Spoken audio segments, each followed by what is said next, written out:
Welcome to today's Explainer, where we're going to unpack an absolutely fascinating medical mystery hidden deep within 12th century Ayurvedic texts. We're journeying back to an era where medicine, astrology, and frankly, some pretty hardcore chemistry all intersected in mind-bending ways. Specifically, we're going to decode a highly specialized, ancient elixir made from the Ketaki root.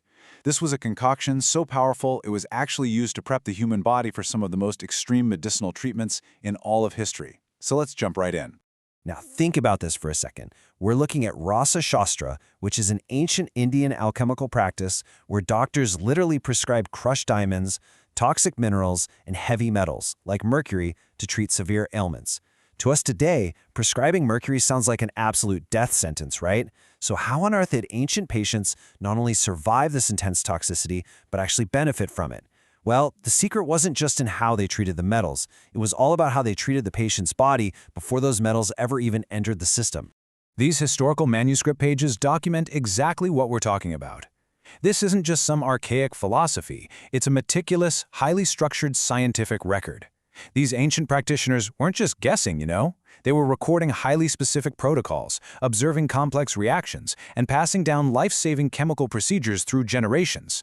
What we're looking at is the foundation of an incredibly sophisticated pharmacological system. Section 1. The prerequisite of purification.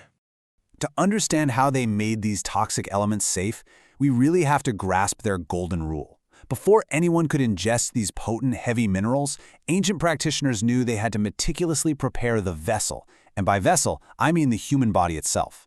The absolute key here is a concept called shodhana. Now, when we hear the word purification or detox today, we usually picture a trendy weekend juice cleanse. But in Rasa Shastra, shodhana was an intense, life-saving prerequisite. It was a rigorous bodily and chemical purification designed to flush out existing toxins and prime the cellular pathways so the body could safely absorb heavy medicines without completely shutting down. The texts actually break this down into a two-step process. First, you have general purification, vamane rachana krithe. This involved induced vomiting and laxatives as part of panchakarma. It's intense. You can think of it as a system-wide factory reset, just clearing out all the macro-level waste. But that wasn't enough for heavy metals. They also needed tatu vishesha shuddhyartham, which means specific purification.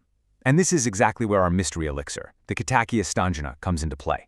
If general purification is the factory reset, this Ketaki root liquid is like running a highly targeted, specialized cellular antivirus program to cleanse the body's absolute most microscopic, subtle passages. Section 2. Decoding the Rasaratnakara. To truly understand this targeted internal cleanse, we have to unlock a very specific text, the Rasaratnakara, written by Sri Nityanatha Siddha. We're looking specifically at Part 4, Section 1 of the 4th verse in the Rasayankhand. The text states, "On the day of an auspicious nakshatra, one should vomit. Then, for special purification, Ketaki Stanjana Dravya." I know, it sounds a bit shocking to modern ears, but it's an amazing medical code.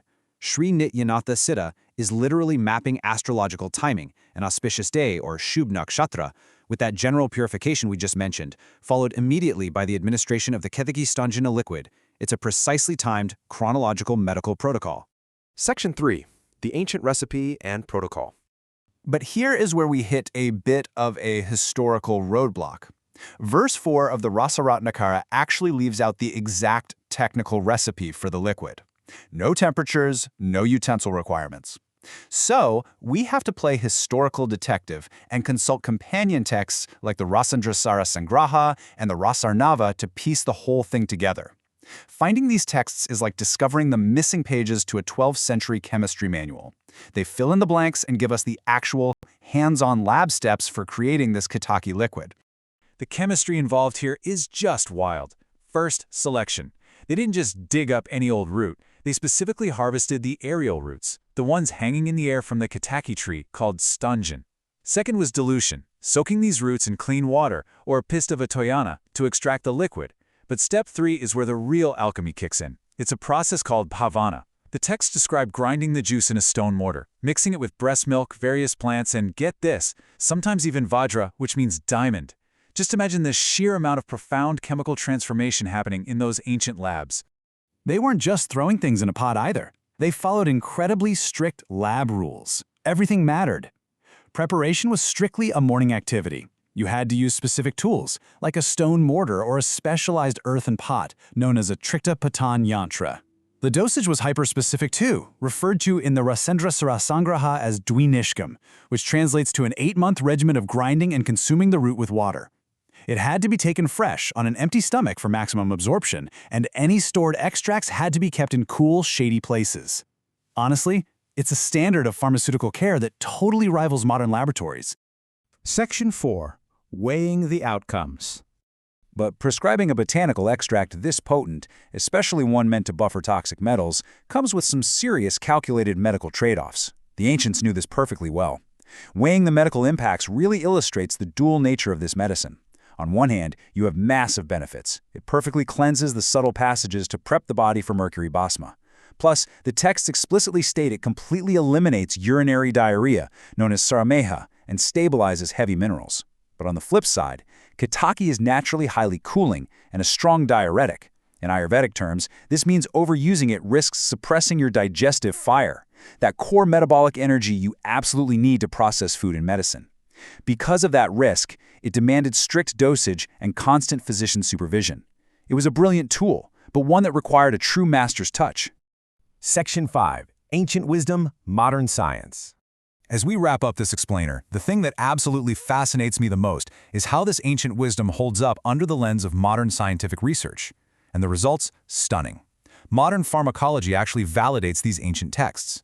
Today's research confirms that the Ketaki plant possesses potent antioxidant and specifically nephroprotective properties. Nephroprotective means it actively shields the kidneys from damage. Think about that. These ancient doctors were about to dose patients with heavy metals, substances notorious for destroying kidney function, and their mandatory prerequisite step was to flood the patient's system with a highly effective kidney-protecting botanical shield.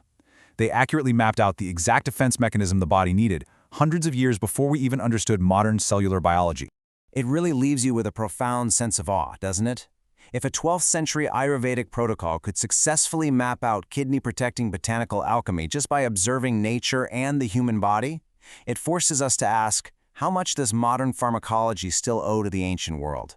What other incredible, life-saving medical miracles are just sitting there, waiting to be unlocked from the dusty pages of history? Thank you so much for joining me on this explainer. Keep questioning, keep learning, and we'll see you in the next one.